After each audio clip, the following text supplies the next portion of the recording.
January 7th, 2018. You're listening to What's Happening in Cleveland with your host, Kevin Baird. Don Anderson. And Larry Mack. All right, Brian, I guess, isn't joining us. We don't know. There's no excuse this week. He just decided not to even respond. So, it's weird, but it's okay. He was up very early sending me Warhammer pictures on the internet. So I must have been tired from that, I guess. I don't know. I got the Browns parade on the video right now. Larry was down there enjoying the parade. I guess enjoyment is the word I would use. Absolutely. No. Great time. Had by all. Yeah. All 3,000 plus people went out to protest the football team. So people are going to be really upset when Haslam moves the team. He's like, ungrateful fans taking the team. They didn't care about me when I was here. I'm going to go to Tennessee. Take my team with me. All right. Well, Anderson, since Brian's not here, I'm going to have to start with you. So, oh, sweet. I know you're in the middle of playing a video game and everything. But, I am. I'm in the middle of trying to supply my bunker, man. I got helicopters on my ass. This is ridiculous. Okay. That shouldn't be a problem because we haven't been here for 2 weeks. So I got a lot of stories to tell. No, I don't. The, what was it? Christmas, New Year's, blah, blah, blah. All that went by. I went to, what did I do last night? I went and saw this Pantera tribute band. Yeah, I saw that you went to that. I was surprised because I almost went, and then Huska told me that the band didn't start until midnight, and he said he wasn't going, and I was like, well, then I'm not gonna go if the band's gonna start at midnight. And then he texts me at like 9:30, and he's like, I'm actually here. You know, the band is playing. Yeah, and I'm like, well, now fuck it. I'm not driving all the way to North Olmsted, so. Right. Oh, well, I didn't know I was going until that day, during the day. Gilly called me and he was like, "Hey, I'm going to go see that Pantera tribute band tonight. You want to bring Sophie over? She can hang out with the kids." And I was like, "Oh, okay, cool." Because Sophie wants to go. You know, she hasn't seen his kids in a while. They all hang out. Sure. They used to hang out a lot. So I was like, "Yeah, that's cool." And he goes, "Yeah, and then you can come up to the Sly Fox too." And I was like, "Oh." I'm like, oh, I gotta go to this thing now, right? Because your kid, my kid, is at your house, and you know this. You know, it's like that kind of thing. Like, oh, you know exactly what's going on. But that's cool. I was like, whatever. He goes, yeah. He goes, bring her over about 6 or whatever. He goes, the band doesn't go on till like 9:30, 10. There was an opening band called Punisher, which it's pretty original. He says they're going on about 9:30, 10. And, we're going to go over to Dan's house or Dan's apartment beforehand and drink some beers. So if you want, you can go over to Dan's house with us. And I was just like, I'll tell you what, I'll meet you at the Sly Fox around 10 because I don't want to go hang out with Dan. I don't think he listens to this show, so I think I'm all right. That would be weird if he did. Right? Because then he'd be like, oh, you don't want to hang out with me? Fuck you, man. And it's like, yeah, exactly. That's why. Well, they invited me over there too, but I didn't want to drive to Berea but just turn around and go to North Olmsted either. So. Right. You're like, I live with that guy. I don't need to go see him. Yeah. Right? Pretty much. I wish. I don't wish that. But so I went, and there was a Pantera tribute band. Surprisingly, really, really good. Really? I mean, it was like listening to the albums. I mean, it was that good. The singer sounded just like him. Guitarist looked just like Dimebag and played just like him, except for a little bit. The one thing here or there I didn't quite agree with, but who am I? Whoa, you just sitting there staring at him, going, "That's not Dimebag." Like you're not Dimebag. You kind of look like him. You might be him, but you guys are a bunch of phonies. You look like a really young Dimebag. I mean, he looks just like him, and it sounded just like him, and it was good. Yeah. So and then like Dan was there, Gilly was there, Huska. And Brewer was there. And Brewer. Yeah, Brewer was there. And so it was just like, hey, Don, what's going on? Like, yeah, hey. Don't talk to me. Don't speak to me. I'll let you know if I want to be spoken to. Don't act like you care. But, so that was, we did that. And Other than that, nothing really new around here. Christmas, New Year's. Woo-hoo. Oh, what am I saying? How can I forget that I won, if you're looking at the video feed, my fantasy football championship this year for work. And it got me this nice, shiny belt. I am the champion. I am high-filing, profiling, limousine riding, kiss stealing, wheeling, dealing, son of a gun. And it's hard to keep these alligators down. But I'm going to do it for a year. There's my belt. I am your champ. And I made the people at work, when they said, we're going to have a ceremony for your belt presentation, I told them it's called a coronation. And they all said, okay, we're going to have a coronation for you. And I said, I'm your king and you don't even know it. So, oops, I hit the wall with my belt that made a loud thud. But that's it. I don't know. There's probably more stuff, but maybe that'll come out later. 3 weeks is a long time to cover. Right on. And for some reason, my voice is very raspy. I need a drink of water. It's fine. Larry, how was your 3 weeks or 2 weeks or whatever it was? Well, you had the usual New Year's Eve and Christmas hijinks, which was nothing. Nothing exciting going on there. Highlight of my holiday season was, most of the people at work being on vacation and not scheduling meetings. So I actually got caught up to the point where I was like super excited about this for about 2 days until the new year started and they screwed it all up. But I actually didn't have to like scroll my inbox at work. It would all fit on one screen. I was like, yes, this is how I spent my vacation, getting caught up on my to-do shit. Beyond that, two solid weeks of trivia championships. Woohoo! And of course the highlight. Well, I suppose there are multiple highlights. Highlight number one, of course, I'm currently on level 2,334 in Candy Crush Saga. In Lord of the Rings Online, the battle or the War of the Ring is over. Sauron has been defeated, and we have moved into Mordor, where we are, fighting with all his lieutenants who are trying to seize power.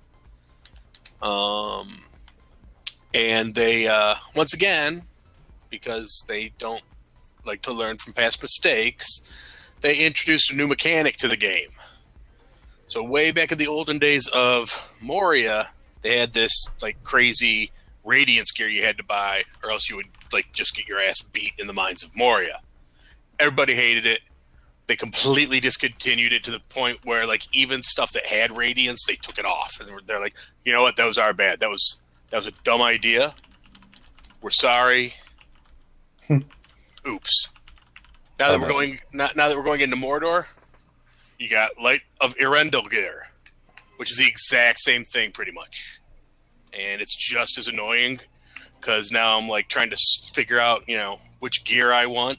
So I'm like, okay, so this has the Light of Eärendil, so I won't get my ass beat. Except anytime I go anywhere else outside of Mordor, the stats aren't as good. So screw Standing Stone Games. All they did was take the same mistake Turbine did and do it again. But the big news, of course, was our parade here in Cleveland for our 0-16 Browns. As I'm watching the parade, really should have had like a Cleveland sports radio float down there. But anyway, so yeah, I went down with a buddy of mine, and I'll be honest, I originally figured it would be like the usual like Muni lot type people. And then when they're like, just so everybody knows, it's going to be cold as balls down there. I was like, okay, it's going to be a couple grumpy drunks. That's going to be it. But you know what? Screw it. I got nothing better to do on a Saturday morning. I'll go ahead down. I get downtown, and I'm heading down 9th to go park, and it was like game day. I saw like packs of people in Browns jerseys making their way to the stadium. I was like, I don't know if this is awesome or sad, but I'm glad that I'm going to be a part of this nonsense. There's 3,000 people at a parade. You're looking on the streets like, this is like a game day. So that just means there's only 3,000 people at the game. Yeah, right. Well, no, I mean making your way there. Like, once I got to the stadium, no, it didn't look like game day. But coming down ninth, anyway. And it was like, like you're saying, it's like sub-zero out, and there's like this many people going. Like, and plus, Jesus. Like, the thing a lot of people who don't live around here don't get is, like, when we talk about that lake effect stuff, we ain't joking. Like, yesterday was honestly not as cold as I thought it was going to be, although they said it was 0. It didn't feel that bad. But when you get to the stadium and, like, you come across, like, whatever the hell road that is, with, like, the Rock Hall and the Science Museum, and then you make that turn right at the stadium where you're walking toward the lake, it's like a subarctic wind tunnel. Like, if it was 0 before that, as soon as you rounded that corner, it was like -30. It was brutal. But it was fun. Just a bunch of people hanging out, some cool signs, some cool, floats or cars or whatever you want to call them. I am starting to think I did perhaps get some frostbite in a couple of my fingers because they still hurt. Really? So that's a problem. Gloves, Larry. Got to invest in you in some gloves. Gloves are for homos. Oh, my God. And in addition to not wearing the gloves, because I don't even own gloves. I'm going to get you some Hitman gloves. Leather gloves. Afterward, because I'm a good person, my buddy and I stuck around to help the guy who put it together, like bundle up the food donations and like clean up and shit. So I was like, digging through snow with no gloves. Was that your OCD though? You were just like, I got to clean this mess up. I got to just like, yeah. They're like, no, we got a crew coming. I was like, just get me a push broom and get out of my way. I got this. In fact, you know what? I might need to touch up some of the asphalt here. But no, then that was pretty much it. Cool. Good time. All right. Let's see. I had a week off between Christmas and New Year's. Christmas, I went and saw Star Wars with Larry and Joe. Oh, yeah, I did that too. And I thought it was average. Oh. I didn't think it was I was bad. just saying, we're talking about this. I didn't think it was. I've seen it. I don't think it was great. I just thought it was average. No. Yeah.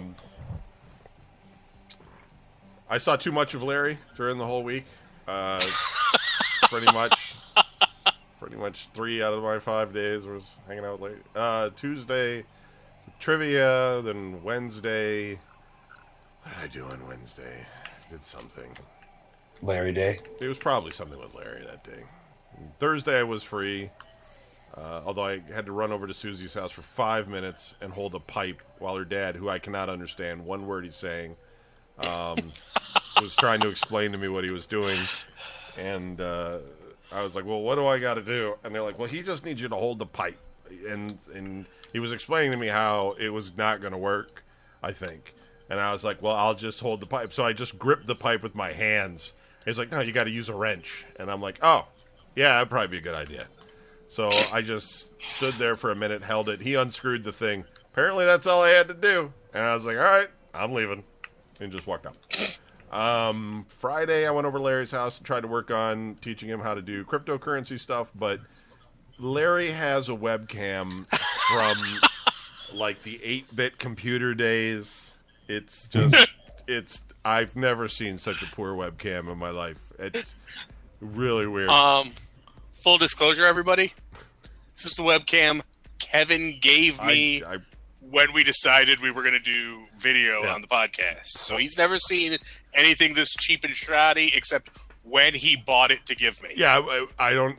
It's either that or he's got the worst drivers ever. I mean, it's just crazy washed out. We were trying to use it as his ID in order to enter the website, and the websites were just like, no, it's got to be. It's got to be at least high definition, dude. This is, some crazy old television signal from the moon or something. So we didn't get as far as we wanted to, but we did talk a lot, so that was good. And then New Year's I went gambling and lost too much money.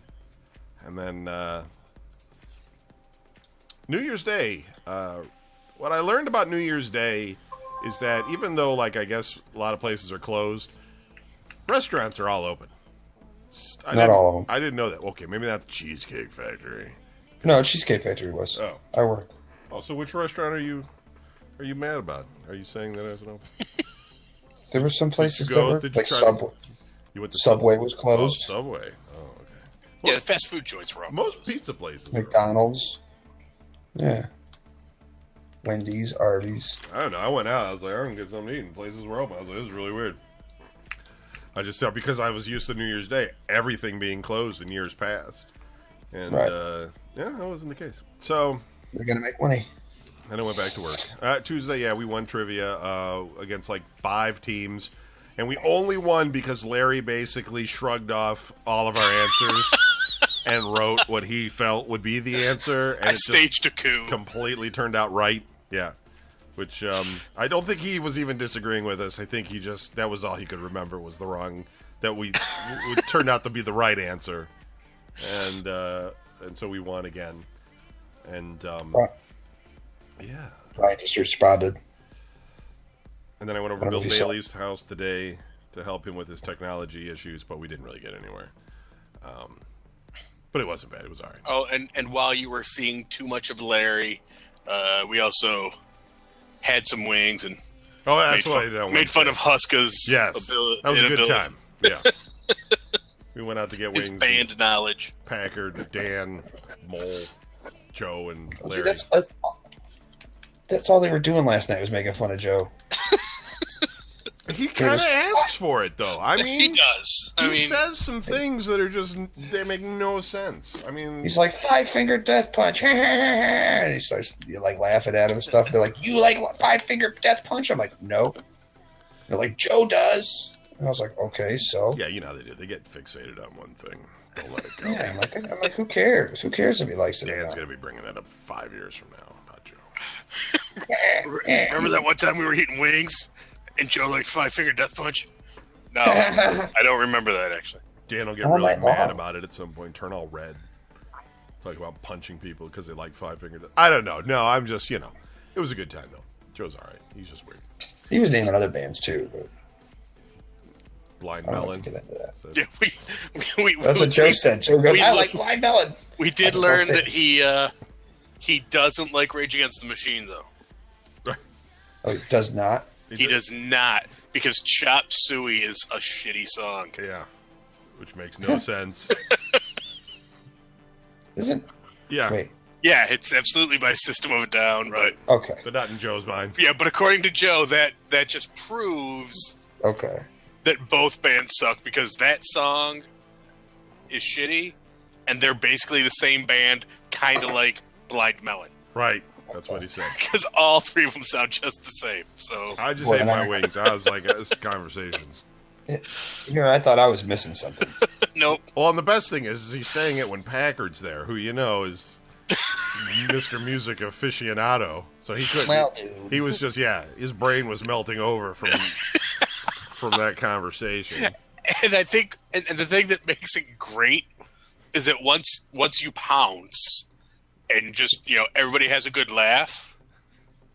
It doesn't get to die because Joe, doubles down and, big it. Right.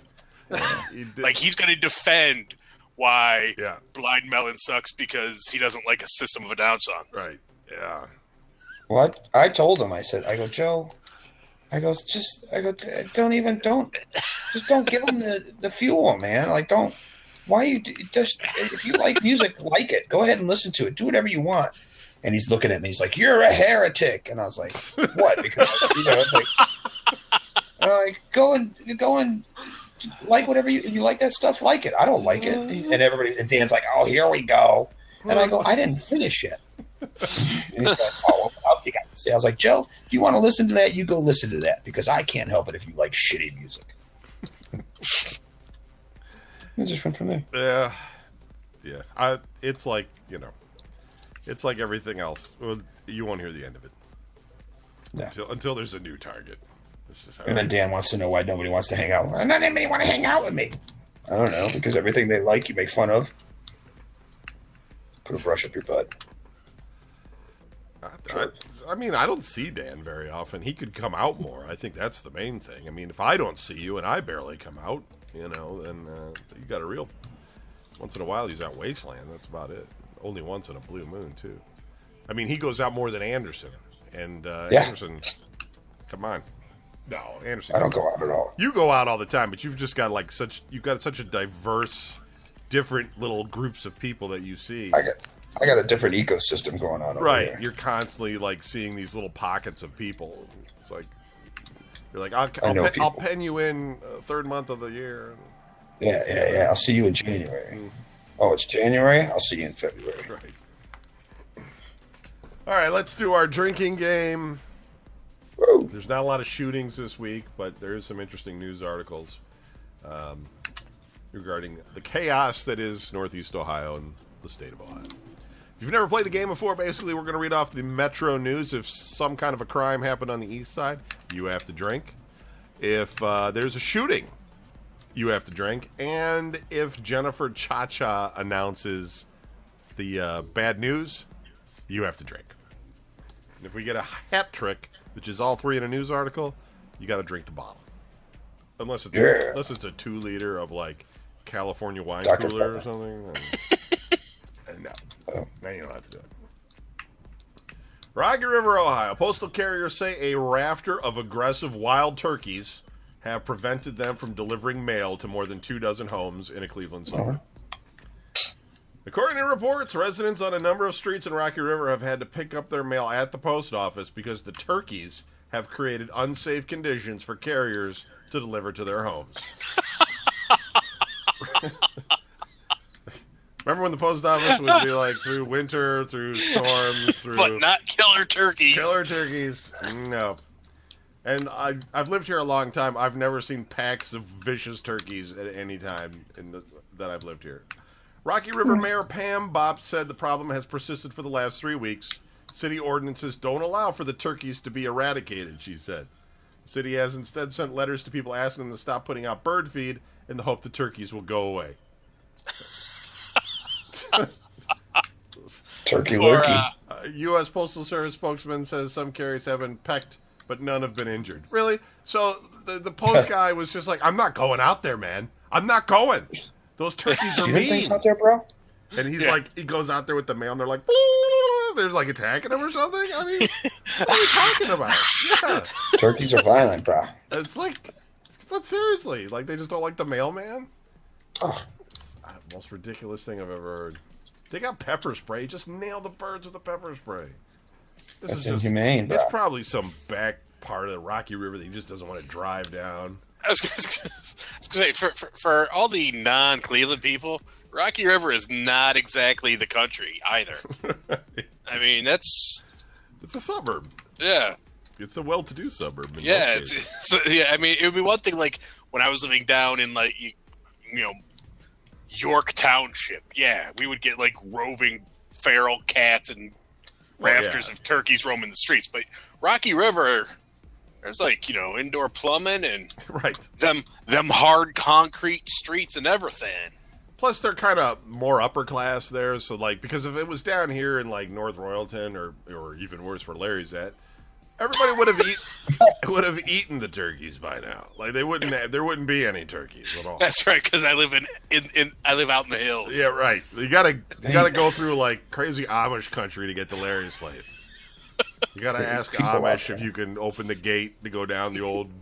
You gotta trade them Miller Road that's there and take a left. Whenever I have parties, I always have to tell people, I got the guest room and stuff. But if you're not staying, they do close off that street at 10 p.m. Right. You take a left at Coffin Rock and just past the old graveyard. You find Larry's. Yeah. Just park your car at the local CVS and then start walking. Well, how far do I got to go? A couple miles. They don't let cars in here. Yeah. That's right. You got to carry a torch, too. They don't. No flashlights. No electric. Don't worry about the noises. Watch out for the wolves. The what? You'll be fine. You're coming early. You'll still be light out. It's normal. It happens all the time. Springfield, Ohio. A Southwest Ohio woman has been charged with animal cruelty for putting a sickly dog into a trash bag for collection.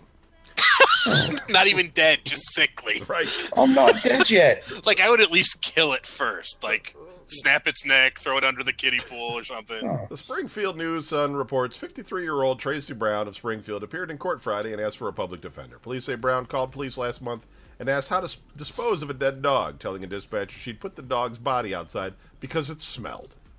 Workers then picked up the trash bag containing a male boxer mix named Lato. Police say workers opened the bag at a compost center and found Lato barely alive. A humane officer killed Lato to alleviate his pain. Brown told the newspaper she raised and loved Lato, but knew he was alive when she put him in the trash bag. That's just great. Yeah, it's perfect. Like, animal. I suppose it would be one thing if she just failed to really make sure. Yeah. But, well, no, but I knew he probably didn't have long, so I figured I would just nip it in the bud and get him out the house now. I mean, he was stinking, he was smelly, so it was an inconvenience. I didn't bathe him. Yeah, like, he was way too sick for me to give him a bath. Right. It's unfortunate. I could have taken him to the vet like a normal person, but hefty bag was cheaper. Yeah, I mean, vet bill, several $1,000s. Yard garbage bag, $150. Right. I mean, it was cheaper. Cleveland. A former Cleveland Clinic surgeon is accused of raping 2 of his patients.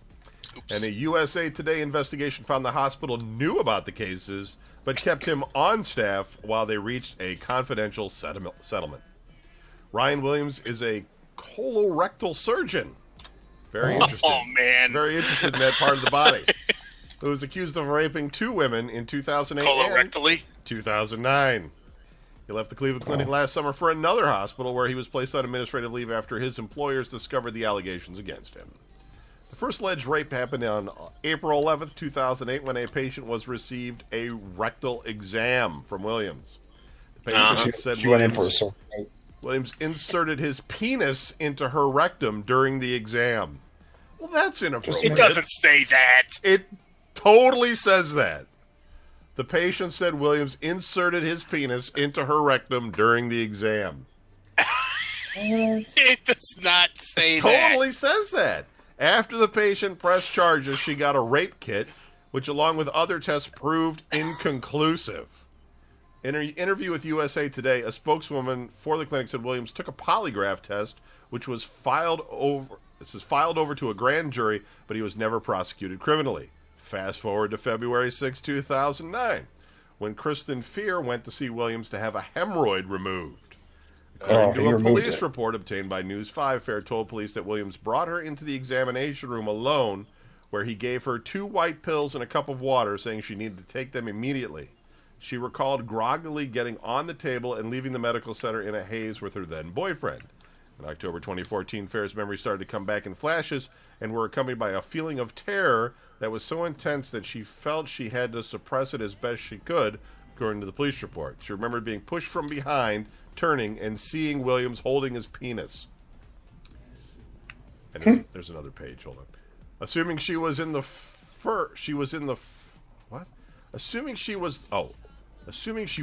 first, Fair went to the Cleveland Clinic ombudsman before she thought if the hospital knew about the accusation against Williams, they would terminate him.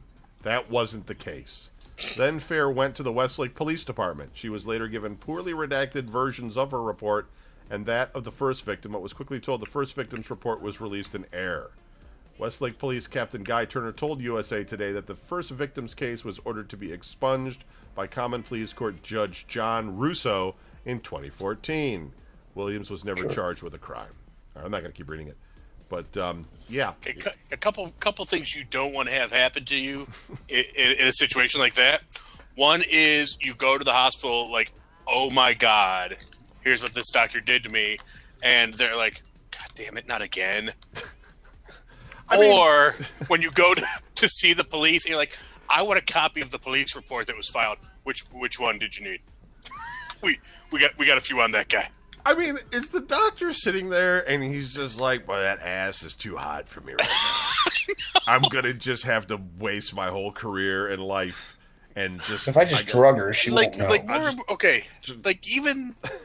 Even if you're the sort of dude who would go in for like drugging a chicken, doing all that stuff, like we're not talking about. I mean, let's look at who's walking into your office. She's there because of the hemorrhoids on her ass. Right. How do you look at that like, give me a piece of that? Right. That looks like How do I get involved with this? Let me just whip it out right now. Well, the first lady wasn't even drugged, the first lady. She was like bending over, apparently. Like, no, that's my probe. Just relax. Hold on just a minute. I just got to put this in. What? You know what I mean? Like, what the fuck? But how did they not get fired for that? This whole thing's crazy. Wait, I have to drop my pants and turn around and bend over for a sprained ankle. Just I'm the doctor. I came in for a sore throat. What the hell? This is how we do the exam now. I know it's unusual, but just hold on a minute. I'll be able to. Moreland Hills, Ohio. A teen and a tween were home alone briefly on the afternoon of January 3rd when they called their mother to report they heard two loud bangs coming from the basement, and then one of their video games came on. Police soon met the mother at the door to check the residence for intruders while the children were over at a neighbor's house. About 20 minutes later, at about around 5 p.m., the home was cleared for re-entry. Okay. That's a parent that's obviously just easily fooled by her kids. I don't know what else to say. Why would you call the police over that? Like in my home, if my dad heard two bangs, he'd just go downstairs and be like, "What the fuck's going on?" You know. I know, right? And then he'd come back upstairs and be like, "There's nothing down there." Well, okay, but now to be fair, they called her. So, like, if they weren't even there when they got there, though. The police came, and the mom was home, and the kids were at the neighbor's house. She met the police there. Oh. So if Lizzie walked into the room now and was like, I heard something downstairs, you're right. I would check it out. Yeah. If she called me at work, I heard something downstairs, I would be like, well, go check that shit out. Yeah, you're right. I'm sorry, you're right. Absolutely. Willoughby, Ohio. Willoughby police are looking for 4 men in connection with the theft of a baby bird. What? That will die without proper care. A baby pineapple green cheek caneur was stolen about noon Saturday from the Pet Paradise store on Euclid Avenue near the intersection with East 355th Street. Willoughby police said in a post. Yes, that's definitely a drink. I love that there's a picture of the bird on this page, and it says underneath it, a pineapple green cheek caneur. The bird pictured is not the bird that was taken from the Willoughby Pet Store Saturday. Yeah, okay, no shit. What are they going to... we have a picture of the bird here. Maybe. The evidence file. The bird's already dead. If anybody stole the bird, the bird's dead. Four men stole the bird. They needed 4 of them to get this bird. Authorities say 3 men in their 20s and 1 older man went into the store. 3 of the men distracted a clerk, while the 4th took the bird, the Post states. How did 3 men distract some? I mean... You gotta cover 3 angles. That's just really overkill. They all just stand in front of them. They're performing like a Monty Python sketch for... Tell us about the dog food. What kind of dog... Is this the right dog food I need? Just holding up bags in front of them. I can't see. There's 1 in front and 1 on each side. The baby bird must be hand-fed or it will die, police said. Really? So how does it survive in the wild? Yeah, I don't think that's true. That's probably not true. Could be a sick bird at the moment. This sounds like a master plan by someone to steal a sick bird. Whoever got this bird probably knows how to take care of this bird. Because it's crazy. He recruited 3 of his buddies to help him steal a bird. How much could that bird cost? That's crazy. I don't even know if It's Cleveland. Probably the person that works there probably stole the bird and made this whole story up. 4 people came in and they took the bird. Mm-hmm. And now they're at home hand feeding it. Right. Like, shit, I'm glad they put that on the news because I wouldn't know. At 5:40 p.m. January 1st, police were called to the Metro Health Emergency Department in Cleveland, where it was reported that a woman, 54, had been assaulted earlier that day in Cleveland Heights. Police, is that the east side? Police spoke with the woman who said she had gone at 10 p.m. December 31st to a New Year's Eve party at the home of her daughter, 38, at 4 a.m. Oh, sorry, at 38. At 4 a.m., the woman's son, 28, began to denigrate her, arguing about her past drug use and promiscuity. The son then punched her in the head. The woman's daughter helped to separate the two, but then began an argument of her own with her mother. Sounds like what would happen in my house with my mom. Eventually, the two women, without the violence, but, just people trying to help, and then eventually my mom pisses them off as well. And then everybody hates my mom. Eventually, the two women were engaged in a physical fight. After the fight, the woman went out to her friend's car to get something and saw her son standing in the driveway. He screamed and then charged at her and attempted to strike her with a closed fist. The two tussled, and when the woman was on the ground, her son kicked her several times in the head and face. She then crawled into the front seat of the car. Sorry, the video's changing. I want to switch the... I'm going to put it on Anderson for a minute. Don, you're on. Hi there. You're on stream. Hold on. Okay, hold on. Hold on 1 second. I got to get the other playlist. I just sit here with my championship belt, playing Grand Theft Auto online right now. Nobody cares, but whatever. I care. Oh, it's all right. You guys can still talk. Oh, shit. Hold on. Uh-oh. Hold the phone. Well, YouTube, it's always got like some stupid, the wrong login, or then they got to send me a code to my phone to get the right stupid login. So can't you just leave me logged in? Like right. Somebody's going to really hack into my YouTube account. They can see everything they want for free. There's nothing on here that, it's not like I have anything exclusive that they're going to want access to. Listen, folks, please don't write to me and tell me about how it's linked to my... I know. Please don't. I know. Please don't. I'm just making a comment. I know. Somebody's going to come along and... Well, the reason it's like this is because... I don't want to hear about it. Well, Kevin, it's linked to your Google account, and if someone can get into your Google account... Yeah, I know. It's Google Wallet, and then then you'll be really upset. And it's like, no, I won't. I mean, I would, but we're not going there.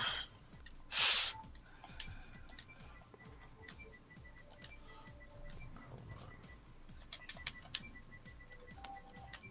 Here, we'll just put this one on. Okay.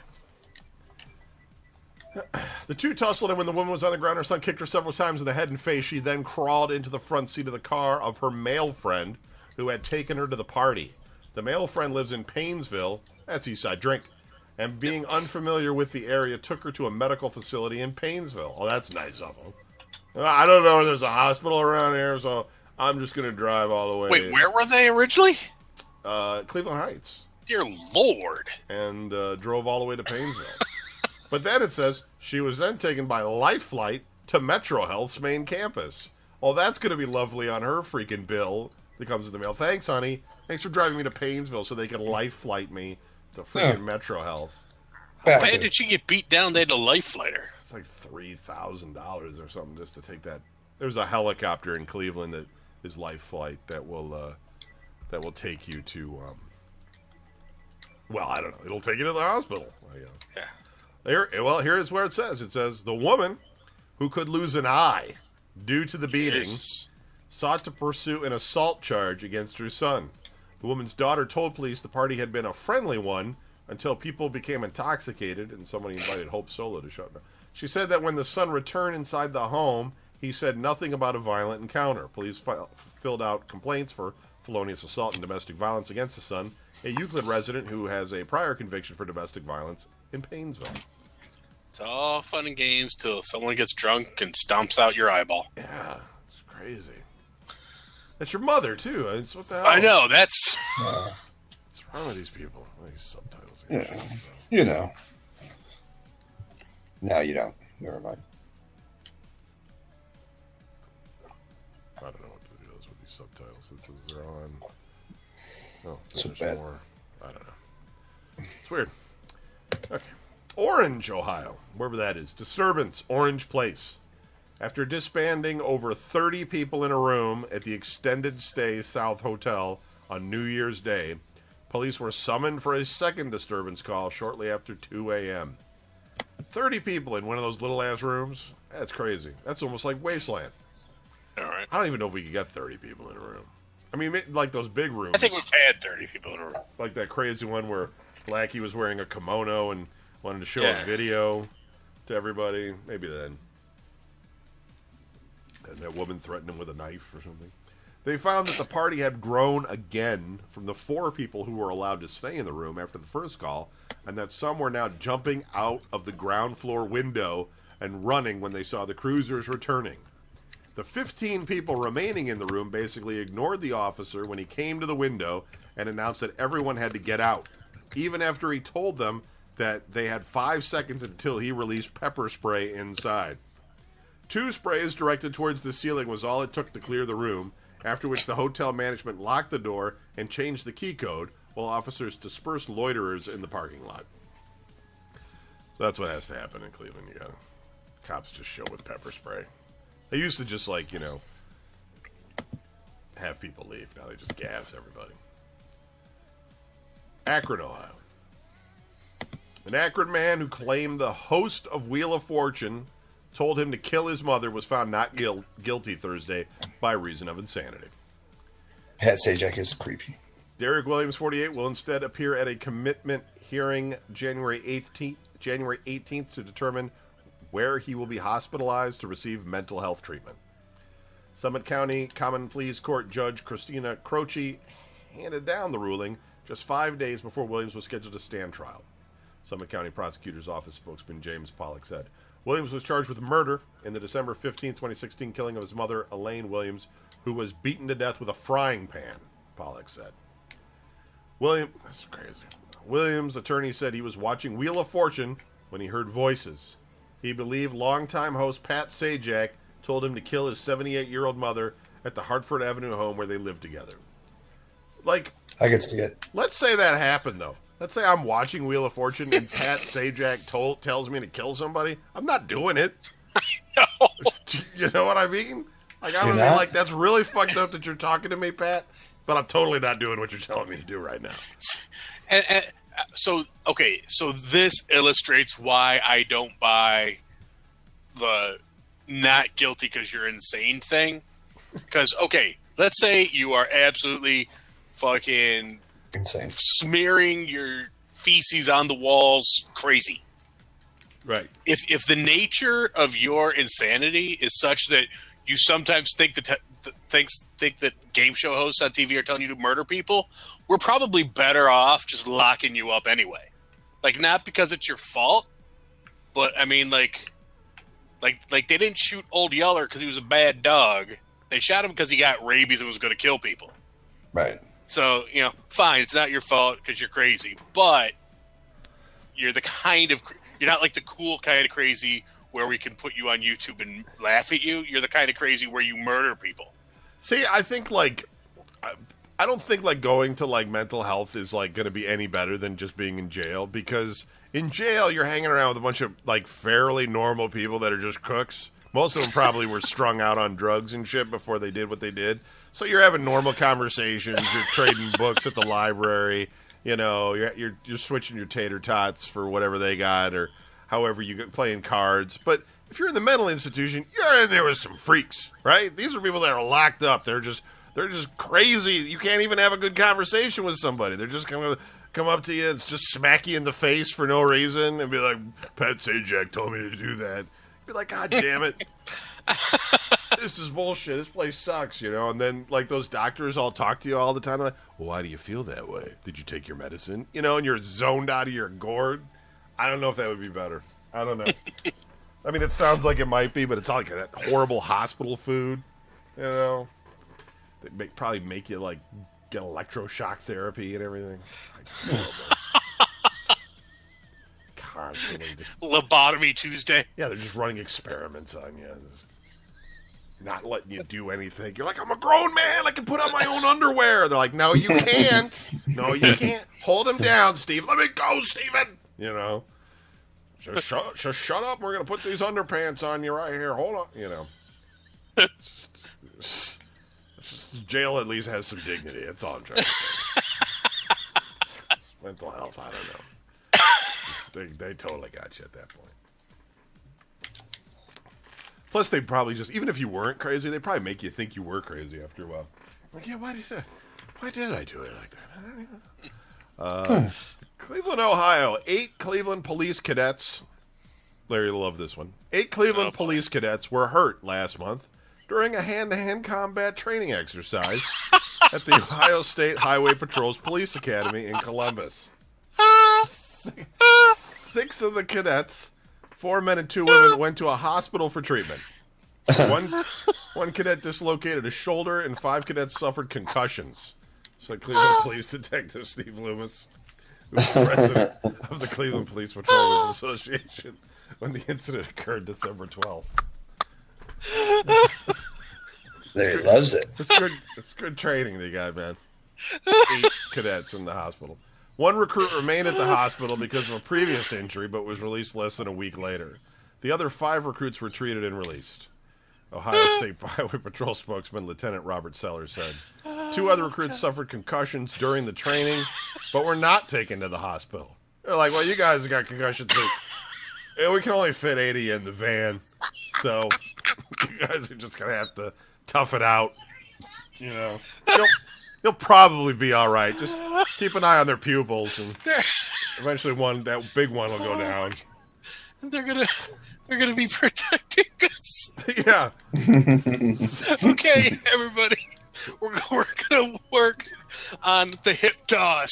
Okay, so get your partner. Oh my God. Yeah. Johnson's down. Or they just had like a really eager coach guy or whatever. Just like, hit him harder. Private Kyle was in there just going to town on his classmates. Let me show you how to punch somebody in the head. Yeah. Marcus, come over here. Knocks the kid out. You might have to go to the hospital. You gotta toughen up, son. That's so good. The training academy has not seen 6 cadets from the same class hospitalized at any other time in recent memory, Sellers said. Well, I should hope not. The injuries rekindled an issue Cleveland Police Union had with the city dismantling its own police academy. The city has been sending recruits to Columbus in the wake of a U.S. Justice Department investigation. What are we trying to say? That because they're from Cleveland, they're being used as, practice dummies? Yeah, Says the 6 cadets were injured during a training exercise in which recruits fight off a training officer who attacks them. Hilarious. So the guy with years of experience has to fight the younger guy, and the younger guy has to. That's great. The exercise is called high intensity training or dynamic training. It's probably going to be called lawsuit. That's probably what it's going to be called. We had that when I was in the Army. The guy who, the grizzled veteran would stand in the middle of the pit and everyone had to take a run at him. We were 18-year-old, just out of high school kids. None of us wound up in the hospital. Yeah, do cops even fight people in real life anymore? I mean, pretty much everything we see is they just say, I'm just going to shoot him. Right, yeah. I'm just going to shoot. Because yeah. Is he coming at me? Because he was aggressively crawling toward me, so I need to open up on him. Yeah. I don't see a lot of cops just fight. They used to carry sticks and fight people, but I don't. Yeah, no. I don't think that happens anymore. Yeah, now you can be flat on the ground on your knees with your hands in front of you, and you will still get 37 rounds to the friggin' torso. Yeah. It's like the last thing anybody should be doing right now is even flinching at a police officer if you want to stay alive. Russell Township, Ohio. Suspicious. Chillicothe Road. 3 mysterious packages were delivered to a man's home December 29th from an unknown sender. Police advised him to take them back to the post office to return to the sender. Wouldn't you open them and see what's in them, though? I know, the cops didn't even want to open them. They're just no. No, we're real busy. Most of our guys are in the hospital today. they got beat up in training. So just take it back to the post office. I got send it back. I got 3 really suspicious packages from the Amazon. Yeah, because really, you don't normally expect to just see random packages show up at your door late December every single year ever. Right. So he takes it back to the post office so they can, do the whole, soak it in water and shoot it with the fucking bomb robot or whatever. And then, next day, Grandpa, did you get my Christmas present? Right, exactly. It came in 3 boxes. Look, if I get 3 boxes of anything, I'm opening it. You could be like a big chunk of cash or something.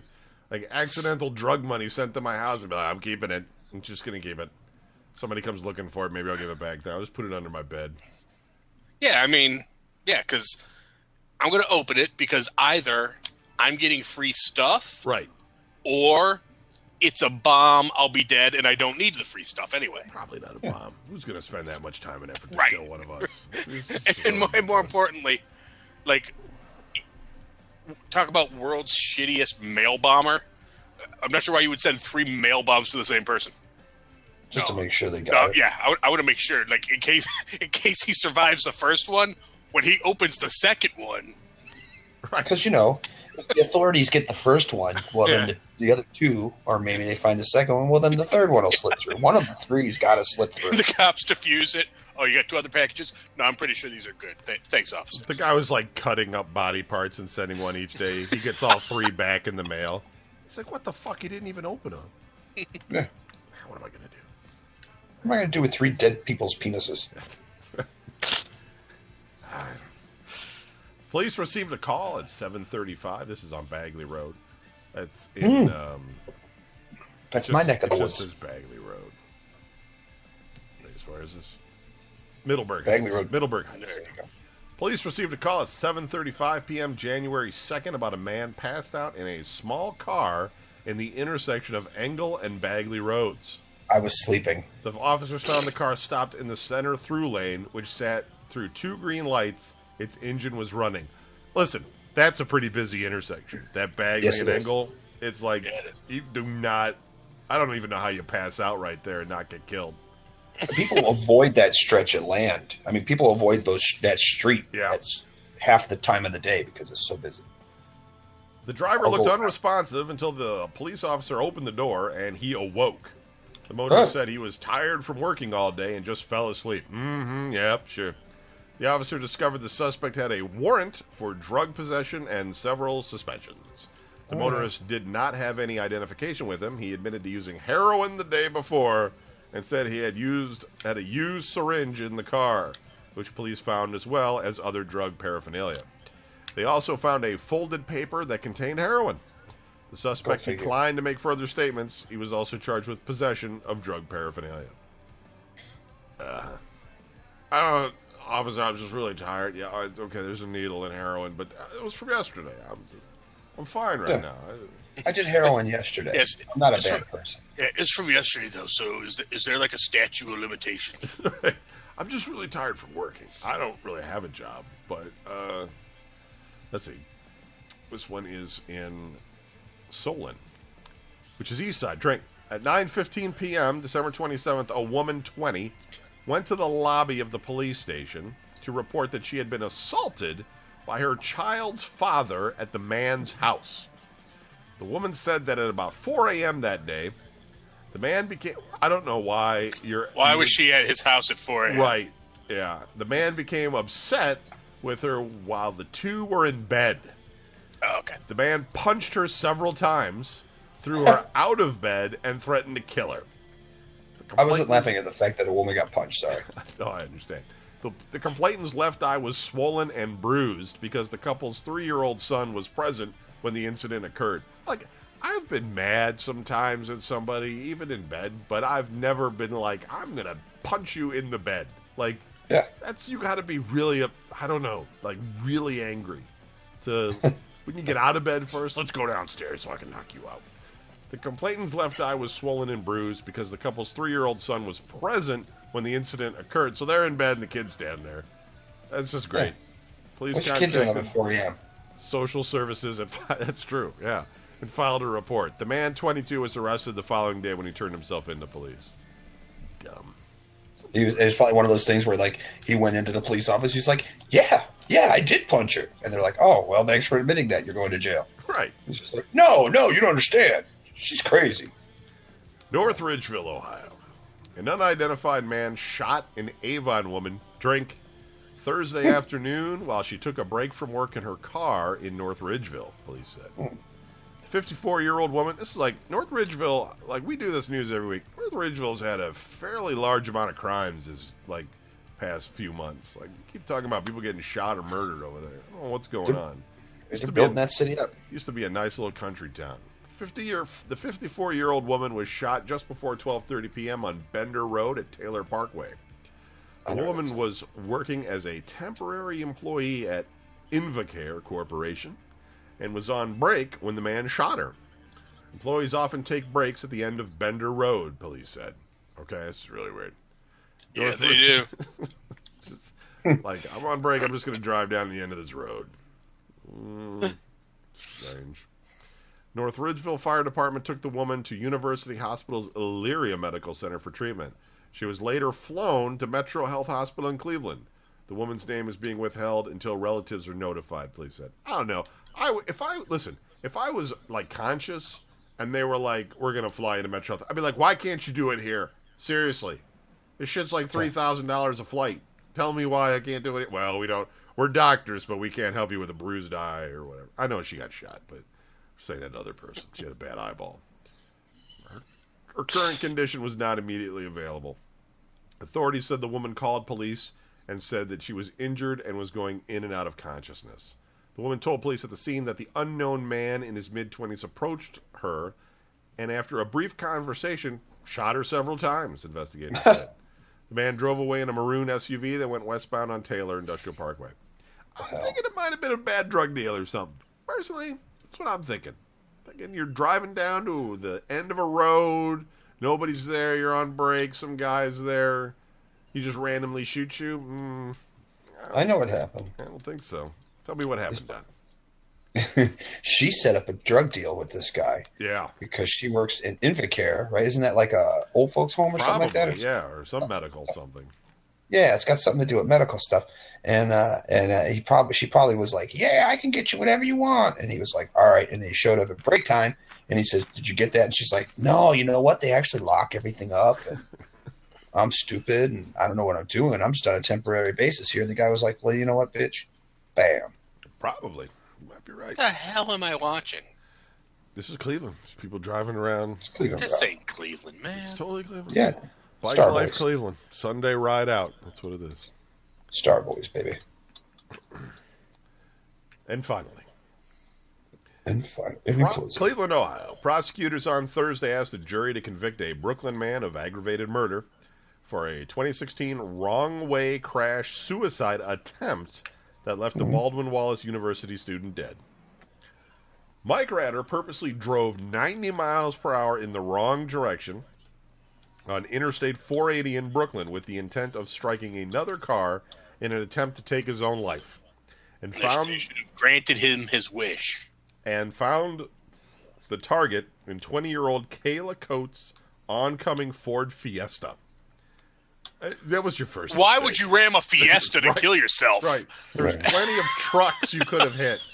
You chose the worst car possible. Like, we have plenty of train tracks in the area. yeah, I'm going to hit that smart car that's coming up.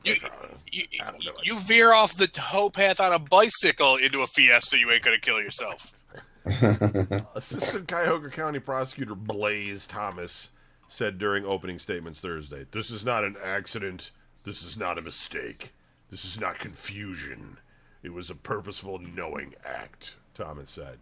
The trial, which began with jury selection Wednesday, comes nearly 2 years after Rafter rammed his son's 5,000-pound Ford F-150 into the front of Coates' compact He was Fiesta. driving an F-150 and decided to kill himself by ramming a Fiesta? Yeah, apparently. Near the Tiedemann Road exit. Rafter is that East Side? That could be a drink. Rafter is charged with aggravated murder and murder. both of which carry life sentences, as well as felonious assault and aggravated vehicular homicide. Whether jurors convict Rafter of aggravated murder is expected to hinge on whether prosecutors can show that he intended to slam into another car and risk someone else's life in order to end his own. Why is he still alive, is my question. He couldn't just, hang himself by now or whatever? What is he, having second thoughts after killing somebody? He should confess on the condition that they give him the death penalty. This is insane. I mean, that's what he wants. Yeah. Lawyers for Rafter, who uses a wheelchair and oxygen tanks and wears sunglasses due to injuries he received in the crash, admitted that Rafter committed a crime, but that crime isn't aggravated murder, defense lawyer Eric Norton said, because Rafter didn't set out to hit another car. I'm thinking he did. Yeah, I'm thinking he was driving on the wrong side of the road. He wasn't looking to run into a wall or nothing. Rafter tried to drive into the concrete wall on the highway's berm and only hit Coates after his truck, this is what it says, caromed off the wall and back onto the highway. What was that? Caromed. Is that it? Okay. Yeah. Caromed. Depends on I've never seen that word before. I'm just going to admit it. I've never seen that used. Caromed. Off the wall and back onto the highway, Norton said. I said careemed or whatever. Caromed. I'll have to look that up. Norton asked jurors to consider convicting Rafter of a lesser charge, like vehicular homicide. No, he killed her. No. Come on. Yeah. The only eyewitness of the crash, Dale Glover, he was just hanging out on the highway, testified Thursday afternoon that he saw Rafter's headlights as he approached Coates' car in the second lane from the middle, and the truck did not strike the wall or change lanes before the collision. Well, this guy's done. Rafter has a history of mental illness and was previously diagnosed as bipolar and manic depressive, Thomas said. Oh. He didn't follow his medication regimen and eventually started threatening suicide to his ex-wife and son, he said. Ex-wife's just picking up the phone. Why are you telling me? I don't... We're done. She's go go ahead. You got divorced, buddy. It's over. Yeah. In early 2016, Rafter lent his 2016 Chevrolet Silverado to a man in Parma. The man would not return the truck, so Rafter summoned Parma police and reported the car stolen. Rafter and the man who took his truck reached an agreement, and in the early morning hours of February 14th, 2016, officers followed Rafter to the man's house, and he got his truck back. I don't know why that's on here. What's that got to do with the story? Thanks for throwing that extra paragraph in at the end, Cleveland.com. Last year on his birthday. Weird. Just before his divorce, he and his wife enjoyed dinner at Outback. Right. where He was really upset with the... A picture from Happier Times. He didn't feel it was cooked well enough. I complained. All right, so that's it for the show. We'll be back next week, maybe with Brian. Who knows? Oh, he got his days mixed up. Flipped it. Oh, did he make a message on there? Yeah, he messaged. Yeah. He got his days mixed up. Oh, okay. All right. Well, take that for what it's worth. Anyhow, next week. That's it. Good night, everybody. Peace. Late.